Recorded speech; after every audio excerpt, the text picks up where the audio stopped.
Mr. Ramirez, okay? I want to bring it back from the very beginning.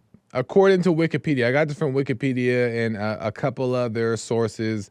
When Richard was born, he was born to a mother and father. And his father, according to Wikipedia, was very abusive. He was alcoholic.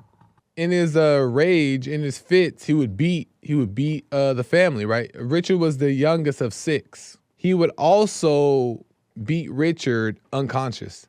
Like he would knock him out sometimes, or sometimes he would, I don't know, just beat him so bad that he would wake up and not knowing on what's going on. And this was like the age of 6, right? And it would happen often. And then at the age of like 10, Richard started to get into drugs, right? But just like weed and drinking alcohol. But at 10 years old, you know, when you need weed and alcohol, you're going through some stuff, right? You need an escape, you're going through some stuff. So he starts picking up weed and alcohol. But then as he's growing up, and in order to escape his father's wrath, he would like go to the cemetery, right? He would like sleep in the cemetery and crazy stuff. Why you sleep in the cemetery?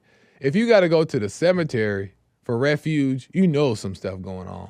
You know you going through it. He's trying to find a way to get away from his father. So what happens is he starts hanging out with his cousin, his older cousin, right? And he's looking for love, of course. Looking for love, can't find it, tries to find it in his older cousin. So he goes to this older cousin. His name is Miguel. Older cousin was a former soldier in the Marines and was in the Vietnam War. But his cousin, he was a predator. He would like abuse women, kill women, and he would show these pictures to Richard and show him like how he would like tie up the girls in Vietnam, the Vietnamese girls, tie them up and then like beat them and kill them and sexually assault them, right? He would show the pictures to Richard. And Richard, being this young boy, already kind of messed up, you know, looking outward in the world for love, goes and finds his cousin, who is now also influencing him in an evil way, right?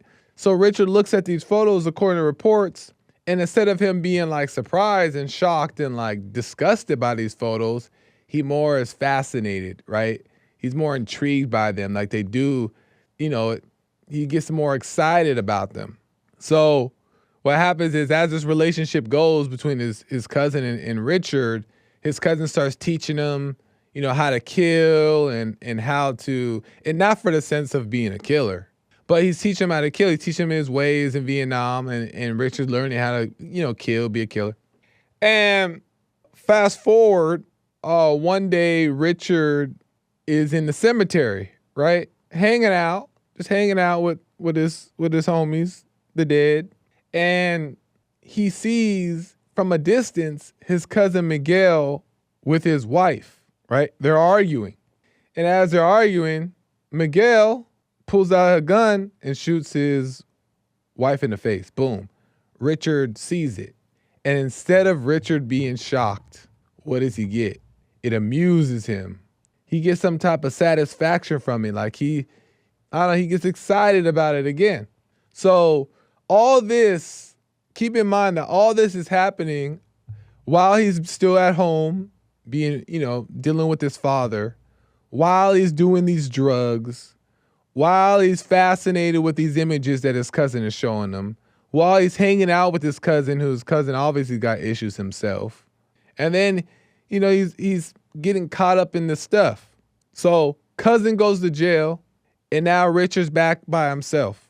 So Richard starts getting into LSD, starts taking more hardcore drug, LSD. And then he starts getting into Satanism. Lord, ain't that always the story? He started getting into Satanism, right? Reading into cults, started worshiping Satan. And the question is, well, why? Why would anybody do that? Because it's that false sense of power, right? Looking for love, but as a substitution, you're finding these thrills that give you a sense of satisfaction, right? Life, right? It's escape. It's giving you this sense of confidence, this fascination of different things, right? The imagination goes wild. So now he's getting into Satanism. He's on these drugs. His sister, one of his sisters that he grew up with, feels bad for him. Like, my pobrecito, poor my little brother. Because she's know how they grow up, right? She knew how they grew up. She knew how the father was. And maybe in her mind, she's thinking like, I got away. I got married. She was married. And I got my little house. And seems like I'm doing all right. So my little brother's struggling. He's suffering. So maybe he needs a little help. Everybody, that thought comes into everybody's mind, right? So she invites him to come live with them. And Richard goes. He goes to stay with his sister and her husband, right? Looking for another influence. Here comes Richard's sister's husband, Richard's brother-in-law, who takes Richard underneath his wing now. But Richard's brother-in-law is a peeping Tom. I'm using all these Wikipedia terms. Peeping Tom. So what Richard's brother-in-law does, according to reports, is at night he leaves his home and goes peeked in the windows of women, right? He's looks at them in the window and he gets like some type of satisfaction. So he teaches Richard how to do the same thing. Richard's 15, around 15 at the time, right? Richard starts doing the same thing. And now he's looking at women and now into Satan, doing drugs and doing all that stuff. Cousin gets out of jail, Miguel. He gets out of jail early because the lawyers pleaded his case that the reason he shot his wife was because he had PTSD from the war. So he gets out, and what does Miguel do? Miguel joins Richard and joins the brother-in-law, and they all start looking at windows and at women. 3 peeping Toms, just peeping away, right? And I'm sure they were doing other things as well. While this is all going on at the same time, Richard gets a job. He's about 14, 15, gets a job at a hotel. He gets a job and comes across the key. Mind you, first, how come the people who hire Richard, how do they not tell something wrong with the little boy? You would think that after he's done all these things, he's into all these things, that you could be able to tell, but maybe not. The devil is good. He's a good deceiver. But anyway, he comes across the key, a universal key to all the rooms in the hotel, right? And he sees this husband and wife that checks in. The husband leaves. He waits for the husband to leave. He goes in there and assaults the wife. Husband comes in, sees it happening, beats Richard to a pulp. Just beat him up. Just defending his wife, right? And Richard is beaten up. Richard gets arrested, goes to trial. The husband and wife decide to not show up to the trial, right? Because they didn't want to fly back to Texas. Mind you, just keep in mind, Richard was raised in Texas. I forgot to El Paso, Texas. But the couple doesn't want to go back to Texas to go to court to testify against Richard. So they don't show up. No show. So the charges get dropped. So Richard's back out and about, peeping to Tom, just Tomming away with his brother-in-law and his cousin, right? Richard has an epiphany, and he realizes what he wants to do with his life. He realizes that his number one ambition and the dream he wants to chase, what he wants to become, his ultimate purpose in life is to be a supervillain. That's what the reports say. That's what the video says. And it makes sense to me, right? After all the Satanism, all the infatuation with killing and all that stuff. He hasn't killed anybody yet at this point, but he has this infatuation, right? This buildup is building up in him, and he recognizes it. So his desire is to be a supervillain. He just wants to be a villain. He wants to cause terror to others. Why does anybody ever want to do that, right? Why does anybody ever want to be a villain? Well, for one, obviously, there's no love. Obviously, we know that part. That part we can say, okay. But what else? I think that there is this desire to take their power back. Their power was stolen from them as children, right? They felt helpless. They felt defenseless, whether it's from his father beating him whether it's for him always being angry all the time, whatever it is, they're looking for some type of confidence, some type of like manhood. Doesn't matter if it's false manhood, doesn't matter, just some type of confidence. And when people do things and get away with them, it fills them up with this type of pride, right? So he's looking for this type of pride. So I can understand why he decides he wants to be the supervillain. He's into Satanism. He's into all these things. He wants to be the man. He wants to stick it to everybody. Ain't nobody better than him. And that's what most people think. Most people looking for confidence. Most people looking for manhood, looking for peace. And what do? We adopt thrills on our pursuit. Maybe not as bad as these thrills. You know what I'm saying? Maybe not as evil and sinister. But hey, we still be looking for thrills. The average person still looking for thrills. Anyway, this point, years pass. This man is dedicated. He's about to be he's just ready to be a supervillain. He's just ready to be. Moves out to California. Lord have mercy. And this is where the killings start. This is where it gets going. He was breaking into people's home, killing them. His first murder was in Whittier, according to reports. And this is sad, but I gotta explain it. I won't give too much detail because, come on. But he sees a little girl, 8-year-old girl, and I believe like the 9-year-old brother. They were like 8 and 9. And they're looking for $1, according to Wikipedia. They're looking for some type of money or something. Richard sees the little girl and tricks her, right? He's like, tells her that the money is over here. Follow me. I know what you're looking for. Follow me. Leads into a dark basement and kills her, right? Beats her, strangles her, assaults her, R-word, the whole thing. Stabs her, just brutalizes her. They give details. I won't. You can look it up for yourself. And you got to think of it like this is when a person will go, their first killing that we know of, right? To kill a young child and do it in that way, you have to be in such a place to where there's no attachment to life at all. Zero attachment, right? So at this point, he's fully committed. He's 22 at this point, by the way. He's 22. He's fully committed to this super villain, whatever, ambition. First killing, according to reports, is a child in the way he did it. So anyway, he ends up doing that. And then afterwards, he started breaking into people's houses, killing them. Most of them tend to be older people for whatever reason. Some younger ones as well. He goes in there, breaks into the house. Not only is he killing them, he's also robbing them because he has to pay rent, right? At the end of the day, he still got to pay rent. So he's killing them, robbing them.